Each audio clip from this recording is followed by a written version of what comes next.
All right, so back. Sorry about that. I just want to make sure that it was saved for people that weren't able to join us for the live session. If you had your questions and they weren't answered, then make sure you post them back up there so that I can answer those.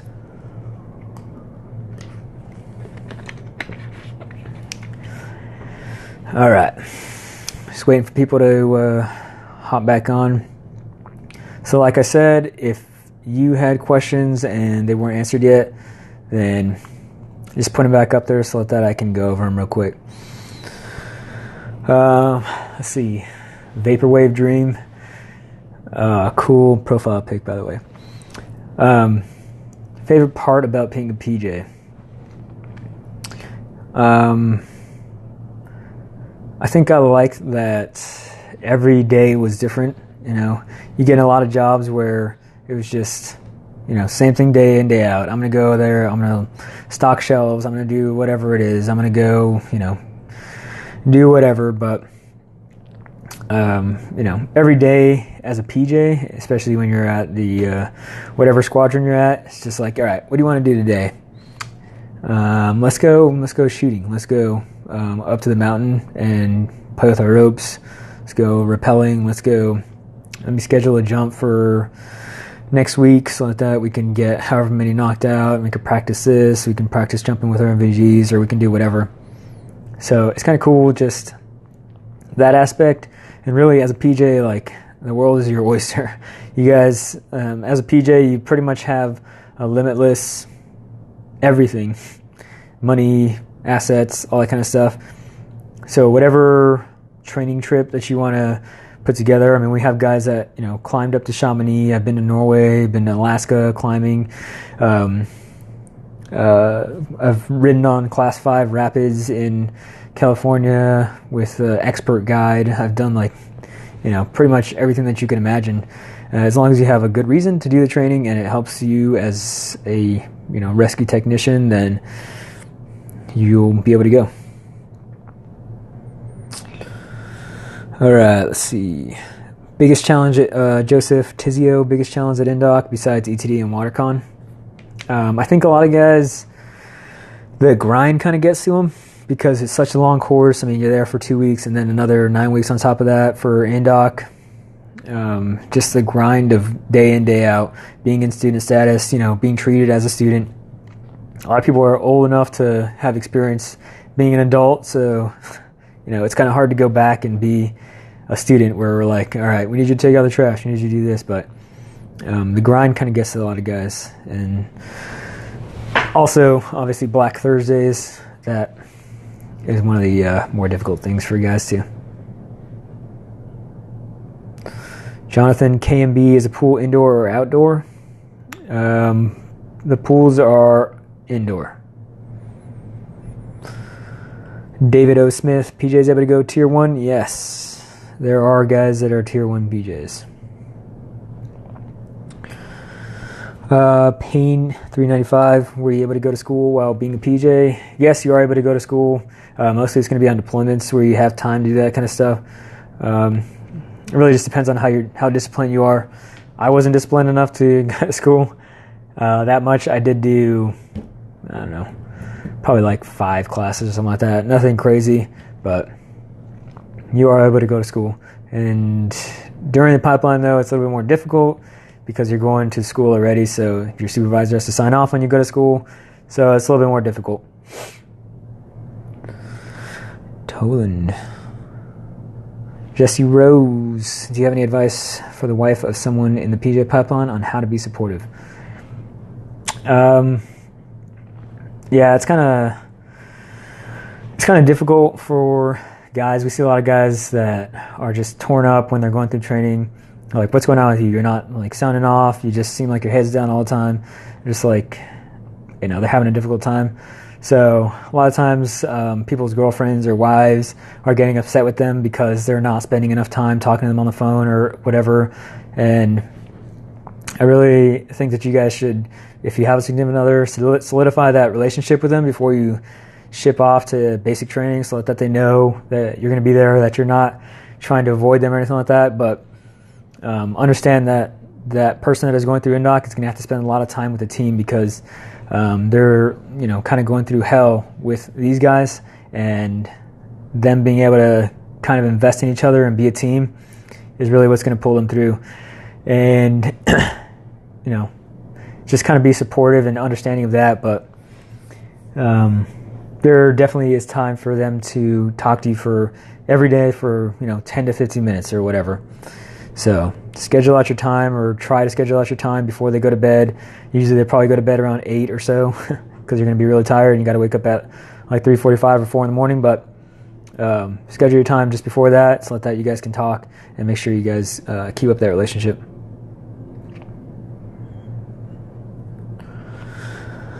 Brandon Whalen, what was your route to becoming an airman and then becoming a PJ? I shipped for CCT 16 Jan, excited and nervous. All right. So as soon as I finished basic training, I went into what was called the preparatory course. It was a development course, but I went to that and then, graduated straight out of basic, graduated Indoc, graduated the rest of the pipeline, and then went straight into being a PJ. PJ is the only thing that I've known in the Air Force. So it's a really awesome adventure, and the type of people that you're going to be around, you're just not going to find anywhere else. Let's see. BC Sneaks, what's the likelihood of graduating the entire course if you pass Indoc? I assume you're talking about the pipeline. If you graduate Indoc, then you have a 99% chance of graduating the rest of the pipeline. As long as you don't, cook up meth or whatever in your room or whatever, get in trouble for whatever stupid thing, then you'll be good to go.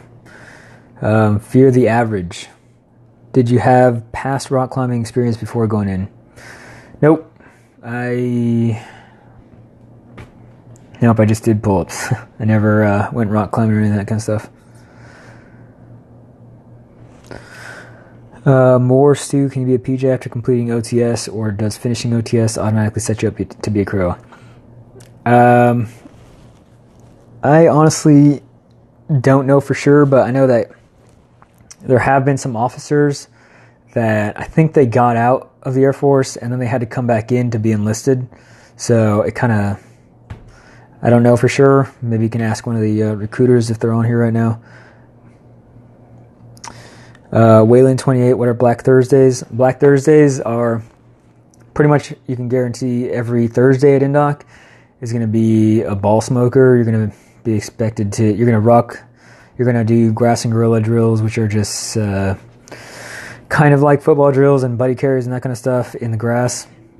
You're going to be muddy, you're going to be dirty, you're going to be tired, you're going to be hungry. It's a span of a normal training day, but you're just constantly getting dropped, you're constantly getting yelled at, you're going to do more difficult water con sessions and that kind of stuff. So that's what a Black Thursday is.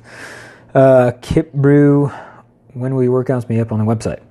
My workouts are actually going to be on an app.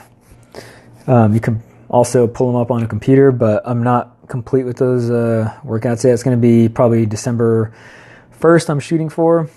But I'm really trying to put as much into these workouts as possible. Xteen 3821, how was the water confidence and combat dive to Indoc?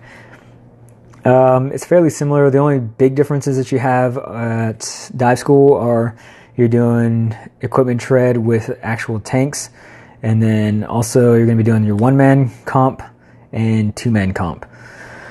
Those are kind of like, basically they mess with your hoses and you lose your regulator, you lose your whatever it is, you got to fix it, just stay calm.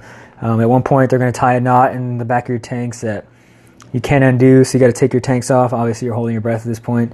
Take your tanks off, breathe off the regulator. You can't put it in your mouth because it's too close to the tank, so you got to just push it and then breathe through your tongue. And then there's a lot more navigation swims, so those are the biggest differences. JSBRR, do you know any PJs that transition to medicine after discharging from the Air Force? Yeah, plenty of guys. I know a lot of guys that are PAs and dentists, doctors, whatever it is. It's that initial drive of passing Indoc and being confident, feeling confident in everything that you're going to do. That kind of gets PJs to do, and it helps us get accepted into whatever program because they know that PJs aren't going to quit and they're going to take care of whatever they have to take care of. Visuals from Michael. Yes, you get nationally certified as a paramedic. So you'll have your little card. You can hop on any fire department, ambulance, or whatever. I did some volunteer work as a paramedic out here in San Antonio, so you can do whatever you want as a paramedic. No, the workouts are not going to be free. It's going to be an 18-week program if you pass the PASS test. If you don't pass the PASS test, then it's going to be an 8-week program. Each one of those, the 18-week program is going to be $200, and the other program is going to be $80. NJ Lancy, what is the electronics policy at Indoc? I assume you're talking about like cell phones and stuff like that. You're allowed to have your cell phones in your ruck turned off, but you're not allowed to be on your cell phone at any point during the duty day. Obviously, afterwards, you're allowed to have whatever in your room because you're an adult. You can have, as long as you don't leave your expensive items out, because they do dorm inspections every once in a while. You just hide your laptop in your locker and lock it up.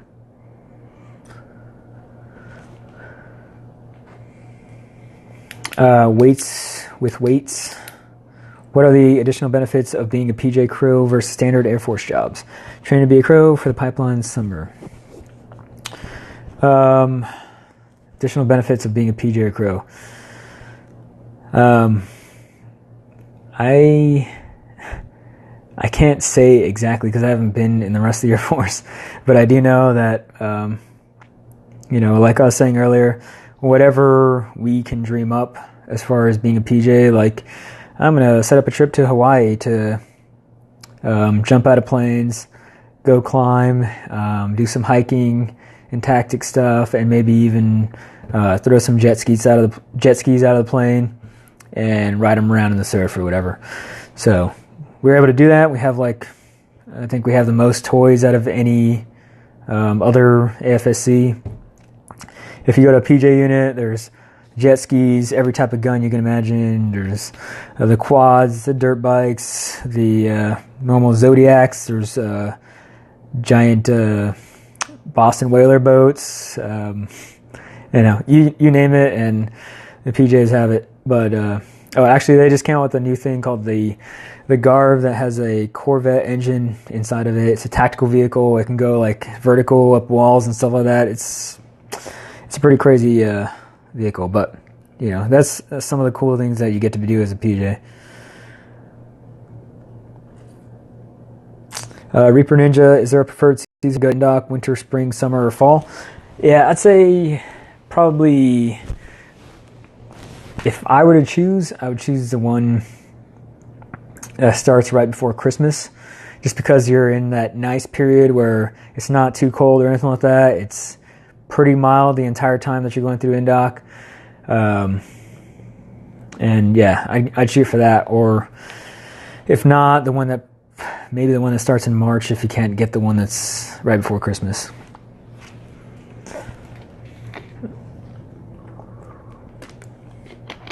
How long did I train prior to join? I did about 8 months of training total, but it was I had nothing to go off of as far as training. It was just kind of on my own. I just swam like 4,000 meters a day, and I only did probably a 25-meter underwater, like one by itself. And other than that, I didn't know what else to do. Craziest Indoc story. I don't really want to share that because I think there are some guys on here that have been to Indoc. So maybe if we do one-on-one later. Haley Luker, what was your favorite day at Indoc as an instructor, or what was your favorite event to instruct or demolish cones?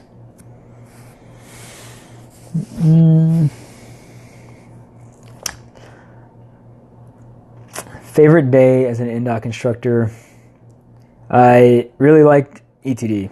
Like, since I've been since I was an instructor, the entire time I was an instructor, I was at every ETD, unless I was TDY, of course. Every ETD, but I was there pretty much as possible, and I sat there until they graduated ETD. And I really like, even though they're tired and all that kind of stuff, I really like seeing the end result and, enforcing all the stuff that they went through, all the difficulties, all the, times where they were just yelled at, they didn't feel like they wanted to continue going or whatever. So I really like seeing that end of ETD, and I think it's, pretty much as important as graduation, because at that point, after they graduate ETD, they have their ascots and everything like that, and you see a total flip in the entire team's attitude and that kind of stuff. But favorite event to instruct and demolish cones? Honestly, there are.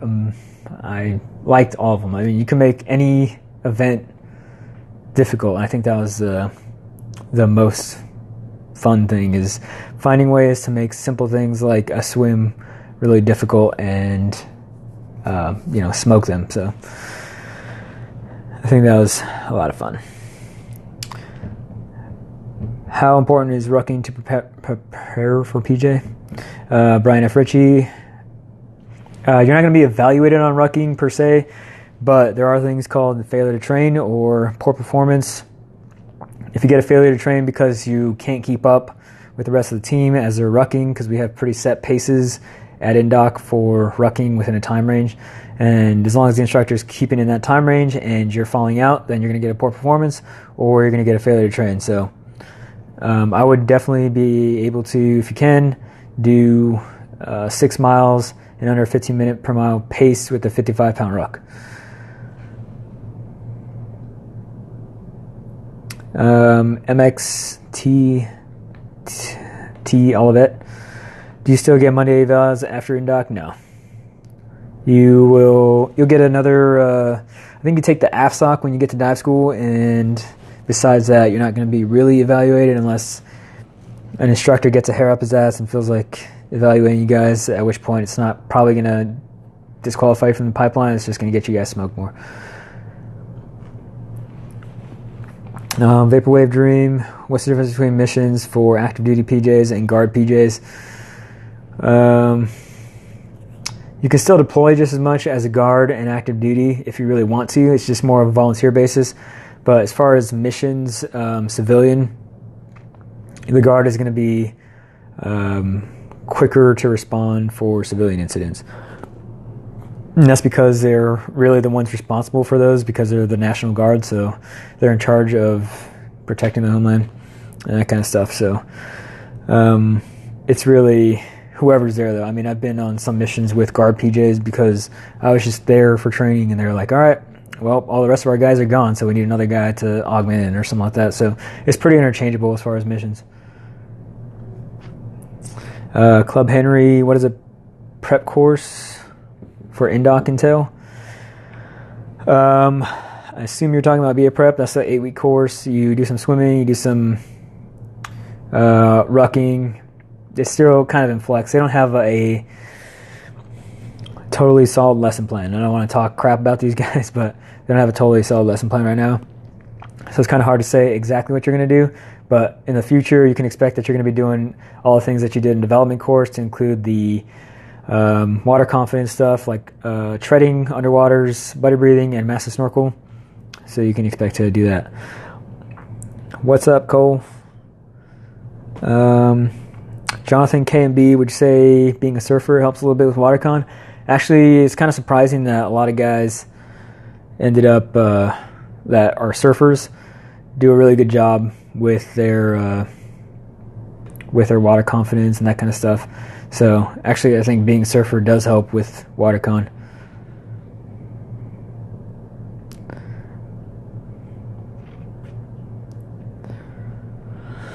USAF Spec Ops recruiting. What's the biggest advice you can give to a candidate waiting to go to BMT?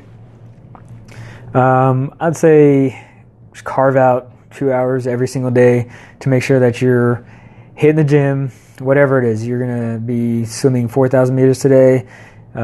Focus on your push-ups. Videotape yourself doing the correct push-ups. Know that you're able to pass with grad standards before you get here. Like, I'm going to put all the criteria, everything that the instructors are looking for. It's not a game. They're not trying to mess with you. This is exactly everything that they're going to be looking for. So whatever you got to do, ask your recruiter to look at you and match it against the stuff that I'm going to put out. But make sure that you're able to do the calisthenics. If you're able to do the physical portion, then you can just focus on the water confidence stuff, and then it'll be a lot easier for you. And hopefully you can focus on helping guys because you're so prepared and squared away, so you can help the rest of your team. Club Henry, when did you feel you're prepared for Indoc mentally? I don't know if I was ever completely prepared. I mean, the only time I really felt like, all right, I got this was after I did ETD, and I saw a lot of guys that were a lot bigger, and I thought they were way stronger than I was. They said they swam a lot more. They said they were, they talked themselves up a lot. But I mean, you also see that a lot of guys that talk a lot and they just go on and on about how much they did and how awesome they were. They were the first ones to quit. So I don't know. After ETD, I felt like I had it and I can make it through Indoc. Swole Ginger 93.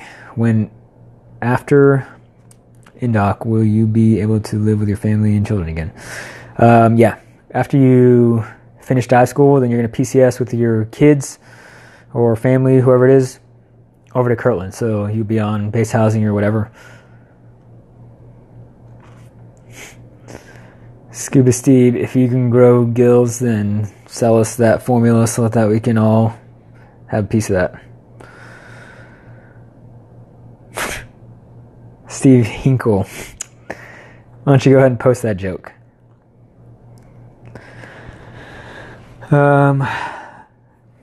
P. Kelly D, what would you recommend scoring on the pass? Could you provide numbers? Yeah, I would recommend scoring above 15 for pull-ups, above 80 for push-ups and sit-ups. And if you get that stuff, the instructor's going to be like, awesome, this guy's going to be good, because you want to get those numbers because the pass standards are different than the Indoc standards.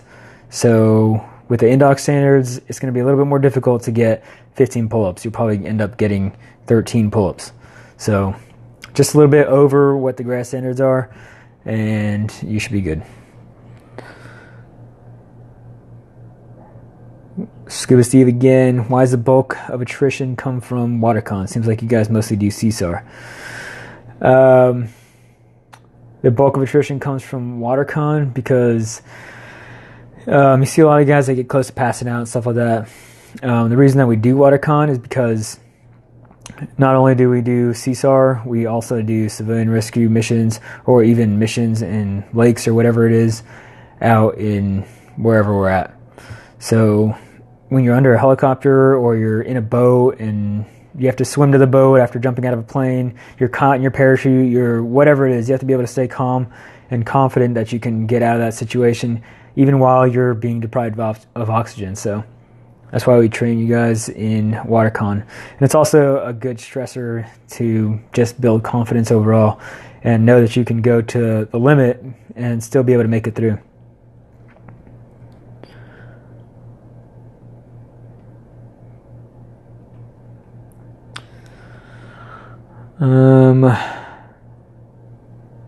Let's see. Marcos Torres, I think I met that guy before, but I'm not sure. Hirsch, average age of a PJ, I'd say probably 25. I mean, it's pretty standard.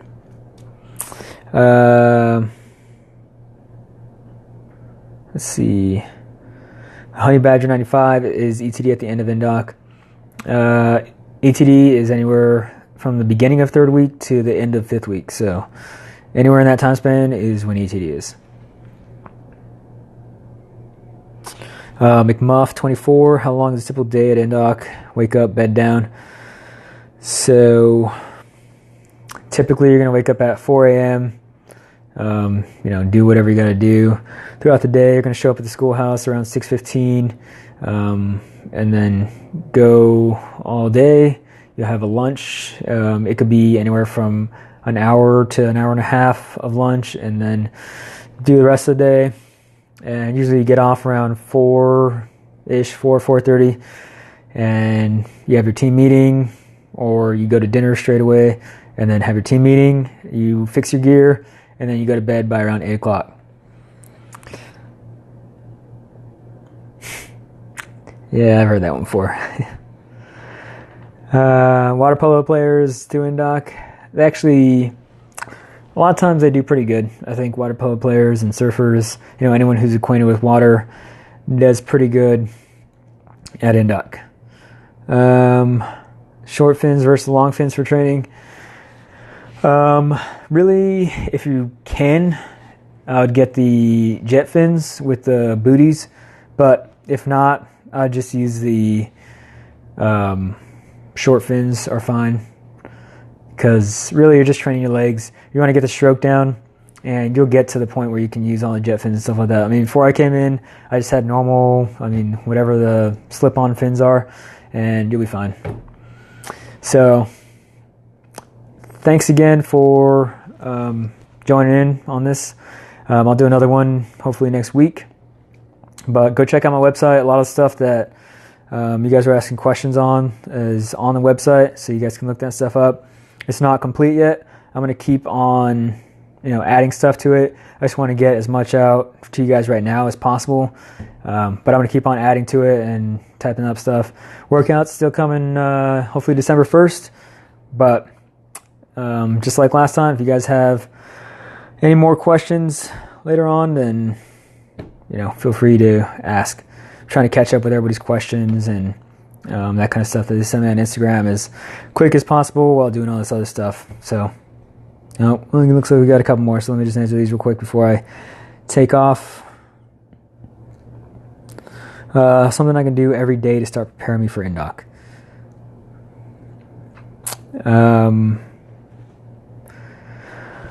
I'd say spend as much time as in the pool as possible. Just be comfortable with the pool, and then obviously the normal things, push-ups, pull-ups, sit-ups, make sure you're doing that stuff. But spend a lot of time in the pool and play whatever, water polo with your friends, all that kind of stuff. CrossFit, good style training? No, I wouldn't do CrossFit to get ready for Indoc, because you're going to be going, like I said, explain the day at Indoc. So it's going to be just 8 hours of working out versus CrossFit. It's 20 minutes plus your swimming and stuff like that. I wouldn't say that is the preferred way to train for Indoc.